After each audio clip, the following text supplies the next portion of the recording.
HOA Karen vandalized community sign, fined $120,000 and replaced it. The air in Willow Creek buzzed with whispers, but none sharper than the gasps that erupted when Karen Mitchell's spray paint hit the community sign.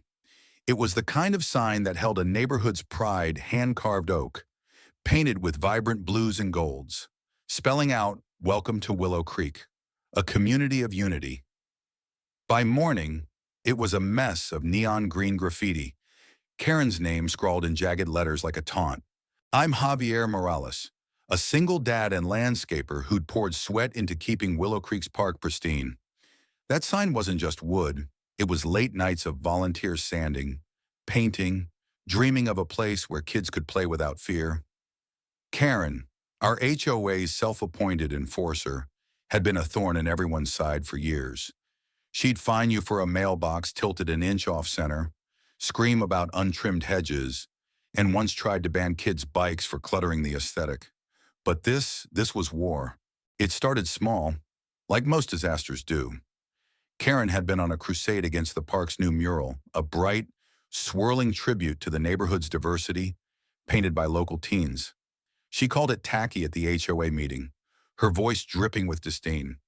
"It lowers property values," she'd said, ignoring the kids' proud smiles. When the board voted to keep it, Karen's face turned redder than the mural's sunset. We thought she'd sulk and move on. We were wrong. The next morning, I was pushing my daughter, Sophia, on the swings when I saw it, the community sign, defaced. Karen was here, screamed across it in dripping paint, alongside slurs that made my stomach churn. Sophia, only 8, squinted at the mess. Why would someone do that? Poppy, I didn't have an answer. Neighbors gathered, phones out, snapping photos. Whispers turned to shouts. "It's her," Mrs. Nguyen said, pointing to Karen's house across the street, where her SUV sat smugly in the driveway. By noon, the park was a crime scene. Paint cans littered the grass, and Karen's fingerprints were metaphorically all over them. She'd been seen lurking near the sign at midnight, a neighbor's Ring camera catching her in a hoodie, spray can in hand. The evidence was damning. But Karen, she didn't flinch. When I confronted her at her doorstep, she smirked. "Prove it," she said, slamming the door. Her audacity lit a fire in me. This wasn't just about a sign, it was about the kids who'd see those hateful words, the community she'd spit on. The neighborhood chat exploded. Messages pinged nonstop. "She's gone too far. We need to do something." I organized an emergency meeting at the community center, expecting a dozen people. 50 showed up. Old Mr. Thompson, who rarely left his porch, hobbled in with his cane. "That sign was my wife's idea before she passed," he said, voice cracking. Karen's got no respect. The room buzzed with anger, but also something else resolve. We weren't just mad. We were ready to fight. Then came the twist. Emily, a quiet college student who just moved in, raised her hand. "I saw something else," she said, voice trembling. She pulled out her phone and played a video. It was grainy, but clear enough Karen wasn't alone that night. A man in a baseball cap was with her, handing her the spray cans. Gasps rippled through the room. "That's her brother. Rick," someone whispered. Rick, a contractor who'd been banned from HOA projects for shoddy work, had a grudge as big as Karen's. They were in it together. The revelation shifted everything. This wasn't just Karen's tantrum. It was a calculated attack. Emily's video showed them laughing as they defaced the sign, Rick egging Karen on. The crowd's anger turned molten. We weren't just dealing with a petty HOA tyrant. Now we were up against a duo who thought they could bully us into submission. I felt a pang of betrayal. Rick had once helped me fix my truck. All smiles. Now he was part of this. We didn't waste time. Mrs. Nguyen, a retired lawyer, drafted a formal complaint to the HOA board and the city. We collected signatures nearly every household signed.